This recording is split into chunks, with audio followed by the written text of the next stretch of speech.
They're on veterans anyway, both of them. Yeah, but there's going to be a long discussion with the players, and certainly Jonathan Brown's one. I think structurally they really need to play on if he can. You love to him become the second or third forward if they're. Well, that's the thing, and that's what I reckon. That's the sell to Jonathan Brown. If somehow they could get a big young centre-half forward to see a 50-metre penalty. Now this has got to be looked at. This is the rule I think we need. Simon Blake just ran through the mark. Yeah, the mark's all right, I don't. But that protected area where players have to be 2 metres from their opponent.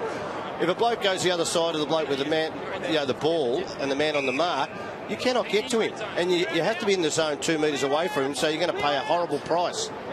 Here's Whiley for the 3rd goal of the quarter for the Giants. They're getting some respectability back, and he kicks truly.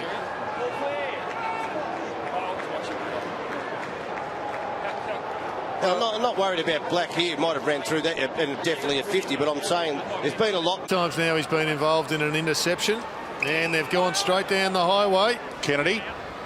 Keep going, son. On the slippery turf. It's moving a lot better than Parramatta Road, I can tell you. Mumford, not the movement man that he wanted to quite give it to. Bouncing ball. Boyd did okay initially. Palmer. Whiley went to ground. Didn't necessarily need to, but it is slippery. And he got one for 2 high, Whiley. Self-induced high contact. Take it if you can get it. Just his 2nd game of the year, Mark Whiley, 12th overall. Well, they've started with a little bit of energy that I don't think Collingwood are expecting here, Root. Oh, they're up and about. They were good last week. They can smell an opportunity. They don't get to win too many on their home deck, and Leon Cameron would have reminded them that in your footy life you've got to make the most of your opportunities. There was a little bit in that, but he was on the ground. But as you said, they've been paying them a lot lately. One of their New South Wales zone selections, so a local boy getting a chance again, and he spears it through the middle. Just the start that the local team needed, and good to see the young bloke who was a zone selection, as Dwayne has just told us, getting on the board early. There it was. He slipped. In fact, he actually created that one himself. But you take the good with the bad. That one was a good, and it was a darn good finish. Good for GWS, and Reece Palmer up there. Gee, he's been dangerous for the last minute. Hard-fought victory for the Magpies. And looking at, oh, that's lazy, terrible. Williams trying to make amends as the kick rebounded back in his direction. Brown hammering away in there.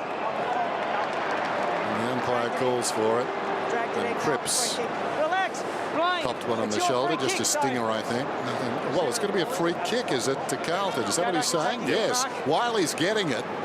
So the umpire didn't buy all that hammering by Brown. Yeah, but did you see this bit? That's what behind there. 9 seconds. Doesn't come out and he's dragged it in, mate. So many conversations these days. I suppose in the old days the players weren't mic'd up, so we never knew, but I'm sure it went on. And Whiley, after the siren, Collingwood will win. It's a question of by how much. Kick is on the way, and through it goes. 18 points will be the margin. Collingwood 105, Carlton 87, 16.